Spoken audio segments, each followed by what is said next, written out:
Joining us now, Liz Peek. Someday, if she's nice to me, I might invite her to our John and JoJo man cave. And when Jack comes to town from Nevada, my oldest son, he comes in it also. Then it's like a threesome man cave at the Fredericks household. Liz Peek, you know her from my show. You also know her because she's a contributor to the Fiscal Times. She spent over 20 years on Wall Street, so she knows a little bit about investing. She was a top-ranked research analyst specializing in oil field companies, and she was one of the first women to become a partner in a Wall Street firm. So she's a trailblazer, and now she's a contributor to the Fiscal Times, and she just had a piece today on Fox News. I've also flipped the channel and seen her on Newsmax. She's all over the place. Now she's on the John Fredericks Show. Liz, great to have you. Good morning. So, Hillary Clinton, now she announces this campaign via video, which I thought was kind of a downer. And even the video I thought was lame. And then she goes on her proletariat tour. Yeah, and Scooby-Doo. Scooby-Doo. Oh She goes on her Scooby-Doo tour. Yeah, no, I think Hillary Clinton, I think we can all agree, she is certainly not a very good candidate. I mean, surprisingly, in spite of all her accomplishments, or at least in spite of having been on the public scene for decades now, her approval numbers are terrible. Her negatives outweigh her positives. She's being bested in some very significant swing states like Colorado by lesser-known candidates like Rand Paul.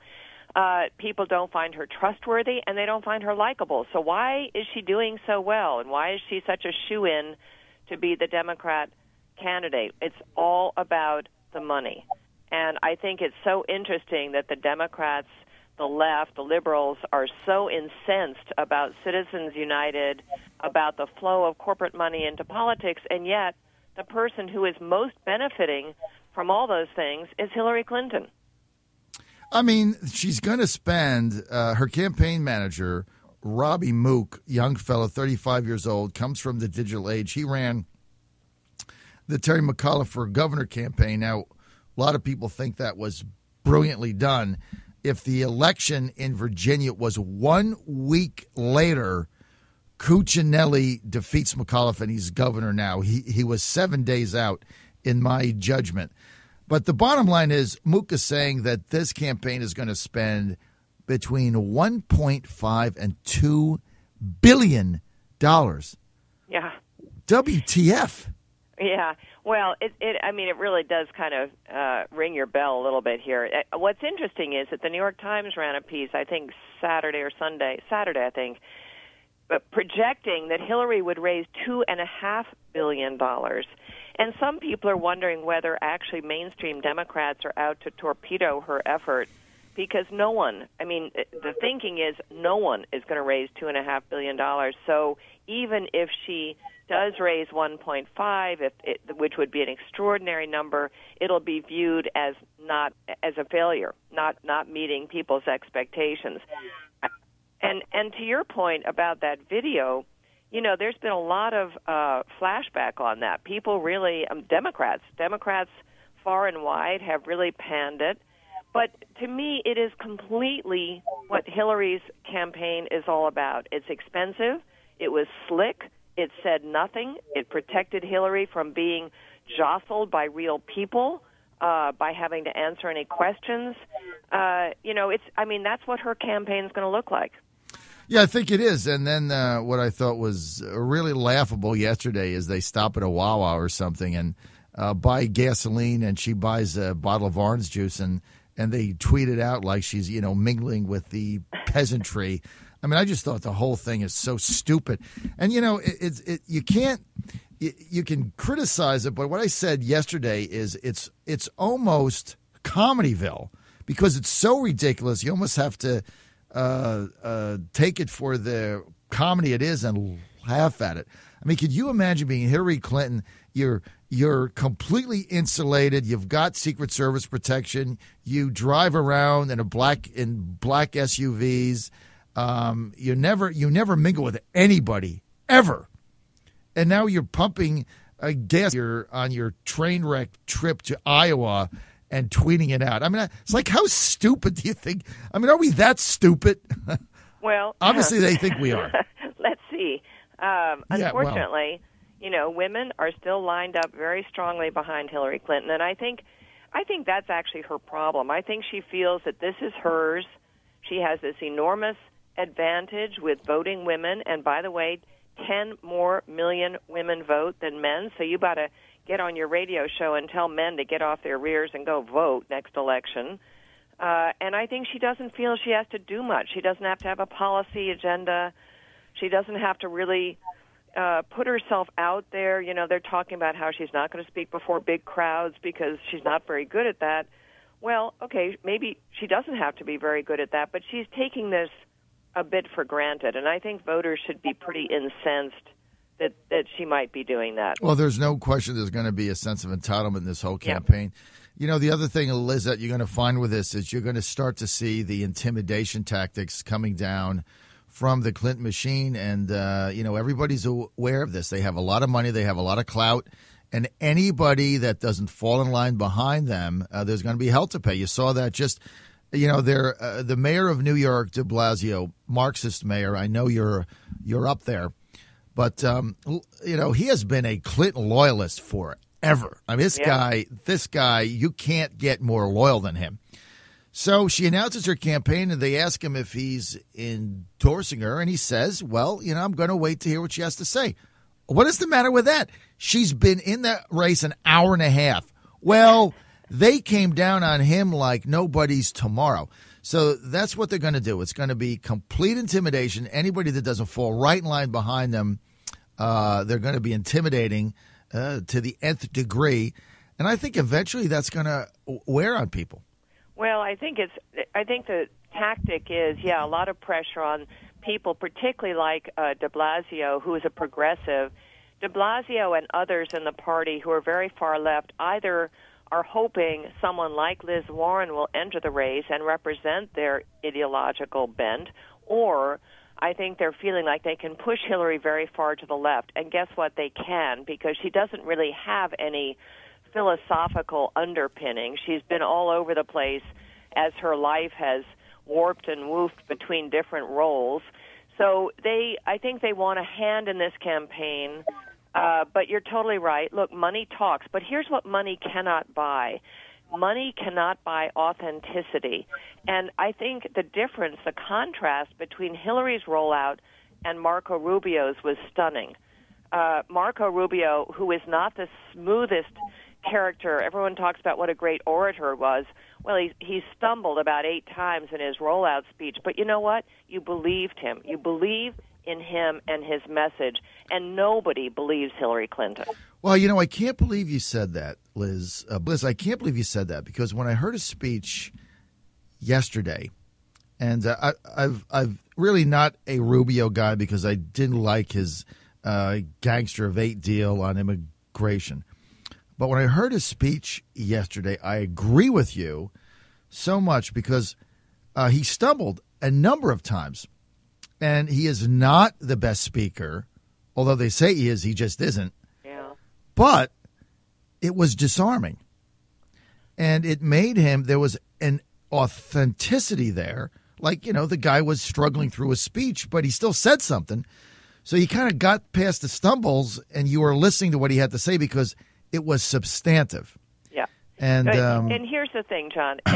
You and I have both met these people in our lives. There is no one more patriotic than an immigrant or the child of immigrants who came to this country and because they wanted to achieve something, and they imbue in their child. The stories of Rubio's grandfather reading to him and talking to him, I believe that totally, because that's what he is. He is the product of his parents and grandparents, and his love of country is so genuine to me.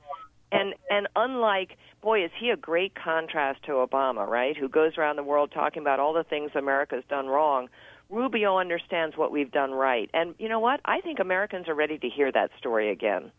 Especially after Obama, there's no question. I mean, I've said this 100 times on air. This is no secret, but I really believe that, President Obama doesn't think that America is legitimate. I think he believes that we stole our way to prosperity, starting with the Indians, basically, and it went on from there. That we're imperialist and we've plundered and looted, and so we're illegit, and so we ought to bring immigrants in. We ought to change the face of it. We ought to give all the money away because at the end of the day, we shouldn't have it anyway.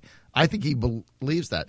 You get a guy like Rubio, you get the exact opposite message, and I think that resonates. But something of substance is, he had a substantive rollout.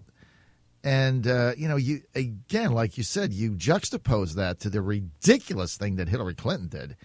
And the sense of entitlement there is incredible. Now, the other thing is, I want to get to Rand Paul's campaign in a minute. I've been really critical of it the first week. I think going to New Hampshire, fighting with journalists, bad idea, getting prickly because you're being criticized, idea, then playing footsie with the neocons, worst ideas. I don't think his campaign got off to a very promising start. Does he have a shot? Could he be the nominee? I actually don't think so, and there are a number of reasons why. But I think that, first of all, I think he has some really interesting and attractive policy positions, which other Republicans would do well to look at. For example, I think his outrage about NSA spying and things of that sort, for younger people, that's a very touchy issue. Even though they share their entire lives on Facebook, they also feel entitled to privacy from the government. He has really struck a chord with that. But I think he is simply too far outside the box, particularly on defense, particularly on national security. And he's obviously trying to walk that back now, particularly on Israel, on his position on Israel, but I don't really think it's genuine. And here's a really terrible thing to say, but I will tell you, I've met him, I've seen him in small groups. He's really small. And for him to be testy and small, not a good combination. And I think, Americans are used to seeing tall candidates, and Rand Paul isn't. So I'm kind of kidding, but his personal demeanor is not very impressive. He does not fill the room. I just don't think he has the presence, in a way, to be a really credible candidate. He also has to do something with that hair. This is silly. I mean, if this is a woman we were talking about, we'd get flayed for these comments. But, it is a little bit about I can say this demeanor, about right? And your ability to come in and really move around the room and excite people. He is the most deadpan personality I've ever met. To tell you the truth, and so there's all these questions about whether the base will support him and conservatives. I don't know how he wins the CPAC thing every year so emphatically. That's kind of a mystery to me. Well, he definitely has a following among younger people. There's no question. I think that's his strength, and I think that strength is derived from the fact that he rejects the neocon philosophy, like I do. And, he was the only person that railed against the reenactment of the Patriot Act, the son of the Patriot Act. He did a filibuster on it. I'm in the minority of conservatives. I believe that the Patriot Act is the root of all evil, but that's for a different time and a different day.